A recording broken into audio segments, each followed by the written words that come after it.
Le zoo ouvert de Kaokeao met en avant Mudeng, tandis que le parc national d'Erawan attire les visiteurs grâce à un membre du personnel célèbre pour sa signature en forme de requin. Les détenteurs de passeports des parcs nationaux se rendent dans ce parc de 50 km², situé dans le district de Sisawa, à Kanchanaburi, non pas pour obtenir un simple tampon, mais pour la signature unique de Rachafol Phone Satien Sujikanon. Sa signature, rédigée en anglais, est devenue virale sur TikTok, faisant de Monsieur Rachafol une véritable attraction. Ce fonctionnaire du parc a déclaré qu'il ne s'attendait pas à une telle popularité, son intention étant simplement de refléter son identité à travers cette signature. Je suis plongeur, j'adore la mer et je me sens connecté à elle. Les requins sont l'une de mes créatures préférées, a-t-il écrit sur la page Facebook du parc. Le parc national d'Erawan n'a pas divulgué le nombre de visiteurs depuis que la signature est devenue célèbre. Réputé pour ses cascades d'Erawan, le parc offre aux visiteurs bien plus que la nature. Et n'oubliez pas de marquer cette cascade sur votre itinéraire, a précisé le parc, en soulignant que les visiteurs peuvent rencontrer en personne l'auteur de la célèbre signature. De nombreux visiteurs, y compris des guides touristiques, ont partagé des photos de leurs passeports estampillés avec la signature sur Facebook, certains promettant même de revenir.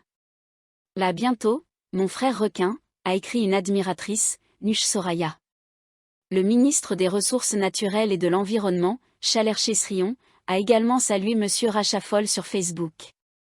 Le département des parcs nationaux, de la faune et de la flore prospère également grâce à la popularité de Mudeng, un adorable hippopotame pygmée au zoo de Kaokeao, situé à Chonburi. Toutefois, le parc national d'Erawan a annoncé qu'il resterait ouvert, mais que la baignade serait interdite vendredi en raison de forts courants. Les inondations dans le district de Mae, dans la province de Chiang Rai, se sont atténuées après que la rivière s'est débordée de ses rives jeudi, incitant les autorités à renforcer la berge du côté thaïlandais. À 9h vendredi matin, le niveau de l'eau au pont de l'amitié entre la Thaïlande et le Myanmar avait baissé de 60 cm depuis 4 heures, mais restait néanmoins à un niveau critique, selon le Bureau des Relations publiques de Chiang Rai. Le débordement de la rivière a de nouveau inondé Mae, affectant particulièrement des zones comme le marché Selom Joy, près de la ville frontalière de Tachilek, au Myanmar. Des ouvriers et des soldats ont été mobilisés pour empiler de grands sacs de sable près du pont afin de prévenir de nouvelles inondations dans la ville, qui se remet encore des fortes pluies du mois dernier. Mae est l'un des districts de la province nordique ayant été gravement endommagé par les récentes intempéries. À Chiang Mai, des habitants et des touristes ont été évacués en camion depuis une zone inondée du district de Muam vendredi, selon une photo publiée par le bureau de la municipalité de Chiang Mai. Dans la province de Chiang Mai, le niveau de la rivière Ping est monté de 4,80 mètres à 7h à 4,85 mètres à 10h vendredi, atteignant également des niveaux critiques. Kuakul Manazan Fantasakul, directeur du bureau de l'irrigation de Chiang Mai, a averti d'éventuelles inondations plus tard dans la journée en raison de l'arrivée massive d'eau des districts en amont, y compris Chiang Dao, qui se dirige vers le district de Muam. Le bureau de la municipalité de Chiang Mai a rapporté que des ouvriers et des volontaires aident les habitants et les touristes dans les zones inondées, les déplaçant vers des lieux plus sûrs. Une enquête menée par la police scientifique a conclu qu'une fuite de gaz était à l'origine de l'incendie tragique du bus qui a coûté la vie à 20 étudiants et 3 enseignants mardi. Le général de division Tréron Phiaufan, commandant de l'Office de la police scientifique, OPFS, a déclaré jeudi qu'une première investigation a révélé que la fuite de gaz s'était produite à l'avant du bus. Cependant, il n'a pas encore été déterminé ce qui a déclenché les étincelles ayant provoqué l'incendie, ni pourquoi le gaz fuyait, a-t-il ajouté. Des experts spécialisés dans les systèmes de gaz pour véhicules seront sollicités pour fournir davantage d'informations. L'inspection menée par les agents de l'OPFS et des experts a également révélé que 11 réservoirs de gaz naturel comprimé, GNC, avaient été installés sur le bus. Jeudi, une commission parlementaire sur les transports a invité des responsables du département des transports terrestres, DLT, et du bureau d'ingénierie automobile, AEB, à expliquer la cause de l'incendie et à discuter de solutions possibles. Chirut Visalachitra, directeur général du DLT, a informé la commission que 6 des 11 réservoirs de GNC installés sur le bus étaient enregistrés, tandis que les autres ne l'étaient pas. L'inspection a révélé que la fuite de gaz provenait de l'un des réservoirs non enregistrés, qui n'avait pas été vérifié par des ingénieurs, a-t-il ajouté. La police collabore avec le département pour déterminer les responsabilités. Comment les agents chargés de l'inspection du bus ont-ils pu ne pas remarquer l'excès de réservoir de gaz, a demandé M. Chirut. Chehip Noncian, directeur de l'AEB, a indiqué à la commission que le bus impliqué dans l'accident était un véhicule à un seul étage, et non un bus à 2 étages, et que la porte de secours à l'arrière était fonctionnelle. L'inspection n'a trouvé aucune preuve d'une explosion du pneu avant, comme cela avait été rapporté auparavant, a-t-il précisé, ajoutant que l'essieu de la roue avant était cassé et montrait des signes de frottement contre la surface de la route. Il a également indiqué qu'une conduite de carburant, qui transportait le gaz du réservoir au moteur, s'était détachée, provoquant la fuite. Les premiers rapports des secouristes avaient indiqué que le pneu avant gauche avait éclaté, provoquant un incendie. Le conducteur avait alors perdu le contrôle et le bus avait heurté la barrière médiane. Les flammes avaient rapidement englouti le véhicule.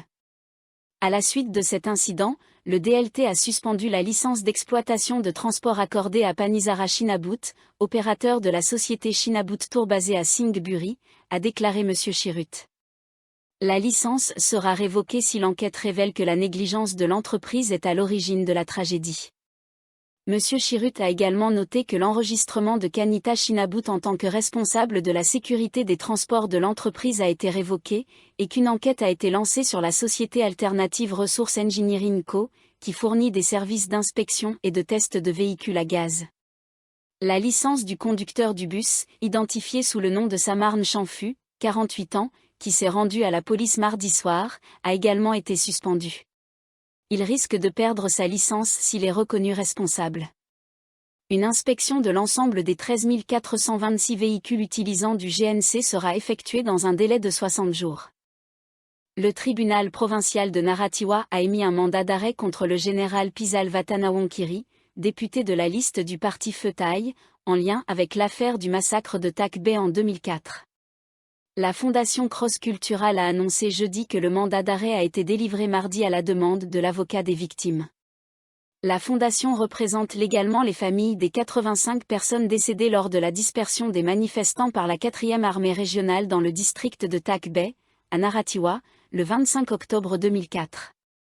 Le général Pisal, ancien commandant de la 4e armée régionale, avait été convoqué pour se présenter en justice, mais il bénéficiait de l'immunité parlementaire qui le protégeait des poursuites judiciaires.